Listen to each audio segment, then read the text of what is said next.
লোকদেরকে নিজের বগলের নিচে আশ্রয় দেবেন না। নাম্বার 2, ন্যায় বিচার সকলের জন্য নিশ্চিত করা হবে। কোন রাজনৈতিক দল কিংবা যত প্রভাবশালী ব্যক্তি হোক বিচারের দিকে চোখ তুলে তাকাতে পারবেন।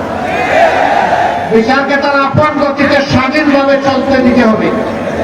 এ বিচার হবে শিশু থেকে বৃদ্ধ, গরিব ধনী মেহনতি মানুষ সহ সম্পদশালী যারা যেখানে আছেন, ন্যায় বিচার পাওয়ার অধিকার সকলের আছে।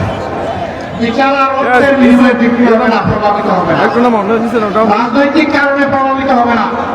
সেই বিচারটা আমরা বাংলাদেশে কায়েম করতে চাই। 3 নম্বর শর্ত হচ্ছে, এই বস্তাপচা রাজনীতি 54টি বছর এদেশে ফেসিবাদের জন্ম দিয়েছে, লুটেরার জন্ম দিয়েছে, দুর্নীতিবাদের জন্ম দিয়েছে, দুঃশাসনের জন্ম দিয়েছে, আয়নাগরের জন্ম দিয়েছে। এর বিপক্ষে সংস্কারের যে প্রস্তাব, ওই যে বললাম গণভোট, গণভোটে যার যখন হাত বিজয়ী হবে তখন প্রতিজ্ঞা করতে হবে, ওয়াদা করতে হবে, সংস্কারের সবগুলো প্রস্তাব বাস্তবায়ন করতে সহযোগিতা করবে।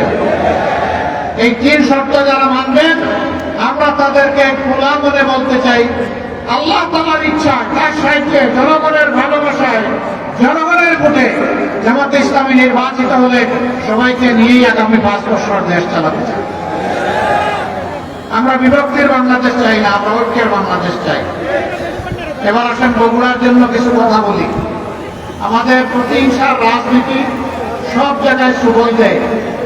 আপনাদের এইখানে একটা আন্তর্জাতিক ক্রিকেট স্টেডিয়াম ছিল যেটার নাম চান্দু স্টেডিয়াম, তাই না? এখন কি আর এই খেলা হয়? কেন হয় না? ওই হিংসার কবলে পড়ে গেছে, এই জন্য হয় না।